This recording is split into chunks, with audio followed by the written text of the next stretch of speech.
বউ, ও বউ, বলো, কি বলছো? আমি কাজে চললাম, তুমি মাঠে ভাত দিয়ে এসো কেমন? আচ্ছা, ঠিক আছে, তুমি যাও, আমি ঠিক সময়ে ভাত নিয়ে চলে যাব। দিনেশ খুব সহজ সরল ছেলে। সে কাজ করে কোনো মতে তাদের খাবার জোগাড় করত। এইভাবে তাদের দিনকাল কাটছিল।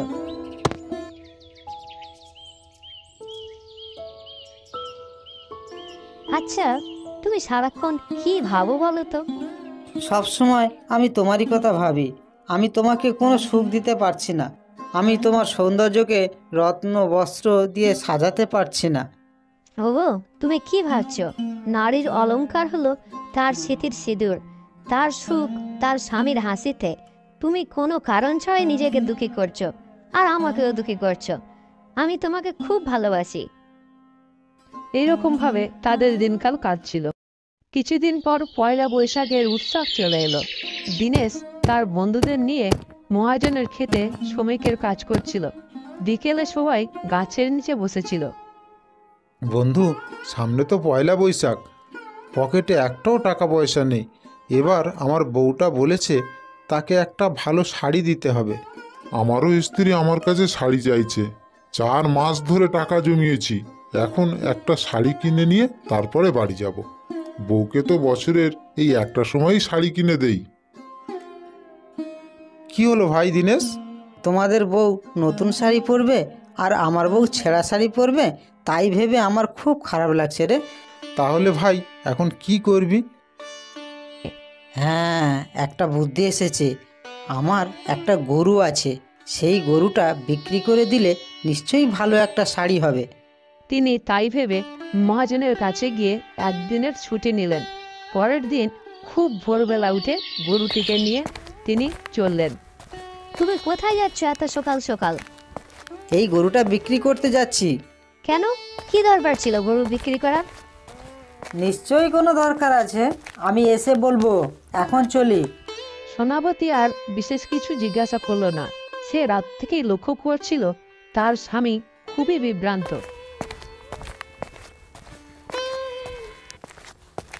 আরে ভাই, এই ছাগলটিকে নিয়ে কোথায় যাচ্ছ? আপনার চোখে কিছু ভুল আছে মনে হচ্ছে। এমন সুন্দর আর সুস্থ গরুকে আপনার ছাগল বলে মনে হচ্ছে। সমস্যাটা আমার চোখে নয় ভাই, তোমার মনের। স্পষ্ট করে বোঝা যাচ্ছে এটা ছাগল। তুমি ভাংটাং কিছু খাওনি তো? দিনেশ বিভ্রান্ত হয়ে পড়ে। সে গরুর দিকে তাকালো। মনে হচ্ছে আমি যা বলছি সেটা তোমার বিশ্বাস হচ্ছে না। আচ্ছা ঠিক আছে, অন্য কারুকে জিজ্ঞাসা করেই দেখো। তাই করব।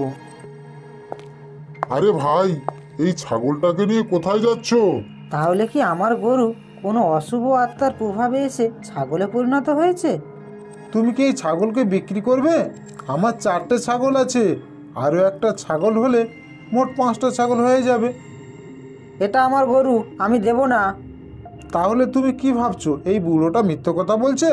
ইনি কোনোদিনও মিথ্যে কথা বলে না। আচ্ছা, তুমিই ঠিক। তাহলে কি বিক্রি করবে? আমি এটা বিক্রি করতেই নিয়ে যাচ্ছিলাম, আর এটা আমি বিক্রি করব।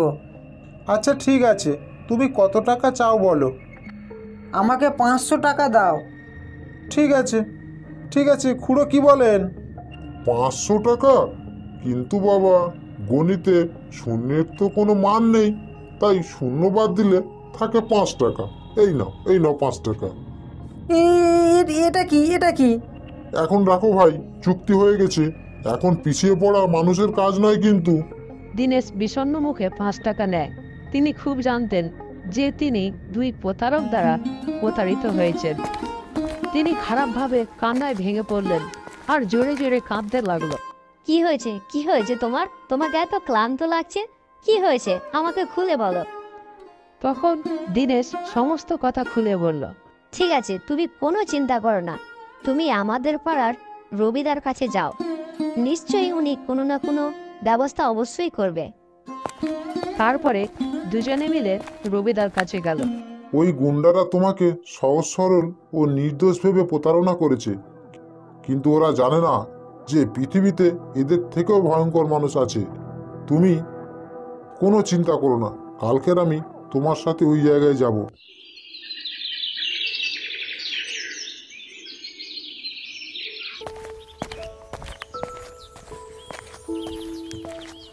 রবিদা রবিদা, এইখানে রাখাল ছাগল চড়াচ্ছিল, আর ওইখানের থেকে ওই বুড়োটা আসছিল। এখন তো ওদের কোথাও দেখছি না। মন খারাপ করো না দিনেশ, এখানে কি ওরা থাকবে? ওদের বাড়ি তো এখানে না। চলো হাটে যাই, হয়তো দুটো গুন্ডাকে হাটেই পাওয়া যাবে। হাটে ছিল শতাধিক পশু, মানুষ দর কষাকষি করছিল। দুজনেই ঘুরতে ঘুরতে ঘুরতে ঘুরতে দেখলো রবিদা, ওই যে আমার গরু, আর ওই যে দেখছো ওই দুজন আমার কাছ থেকে কালকে ঠকদের চুরি করেছিল। ঠিক আছে, তুমি এখানে থাকো, আমি সংকেত দিলেই তুমি আসবে। রবি সেই গুন্ডাদের কাছে পৌঁছে এদিক ওদিক তাকাতে থাকে। গুন্ডারা ভাবলো তাদের খদ্দের এসেছে। ভাই, এটা খুব সুন্দর মুরগি, কোথা থেকে পেলে? মুরগি? এত লম্বা চওড়া গরুটাকে আপনার মুরগি বলে মনে হচ্ছে? হয়তো তুমি পাগল হয়ে গেছো, নয় ভাং ধাতুরা খেয়েছো। গরু? এটা কি গরু? মনে হচ্ছে না তো। পাগল লোক, যাও এখান থেকে। কেন ভাই, এই মুরগি তোমরা বিক্রি করবে না? আরে দেখো কি অদ্ভুত মানুষ, গরুকে মুরগি বলছে। আচ্ছা ঠিক আছে, তাহলে এই মুরগির দাম কত? 1000 টাকা। এটা ভালো কথা, এখন গণিতে শূন্যের তো কোনো মানে নেই, আপনিই বলেছেন। তাই 1 থেকে 3টে শূন্য বাদ দিলে থাকে 1। তাহলে ঠিক আছে, এই নাও 1 টাকা। আরে আরে সে কি বলছো? বন্ধুরা দেখো, এই লোকটি আমাদের ঠকাতে চায়। আর তুমি যাকে ঠকিয়েছো, এসো দিনেশ, এদিকে এসো। সবাইকে বলো এই দুজন তোমার সাথে কি করেছে। ছুটে এলো দিনেশ, দুজনে ভয় পেয়ে গেল। এবার তার রহস্য ফাঁস হতে চলেছে। এ সময় তারা দুজন পালানোর চেষ্টা করলো এবং জনতা তাদের ধরে ফেললো। বলুন কি ব্যাপার? দুজনই তাদের অপরাধ স্বীকার করে। তখন জনতা তাদের খুব মারধর করে। দিনেশ তার গরুটিকে পেয়ে গেল। আচ্ছা ভাই, তোমার গরু আমাকে বিক্রি করবে? তোমাকে আমি 1000 টাকা দেব। 1000 টাকা শুনে দিনেশ খুব খুশি হয়ে যায় এবং খুশি খুশি মনে সুন্দর একটা শাড়ি কিনে নিয়ে বাড়ির দিকে রওনা হলো।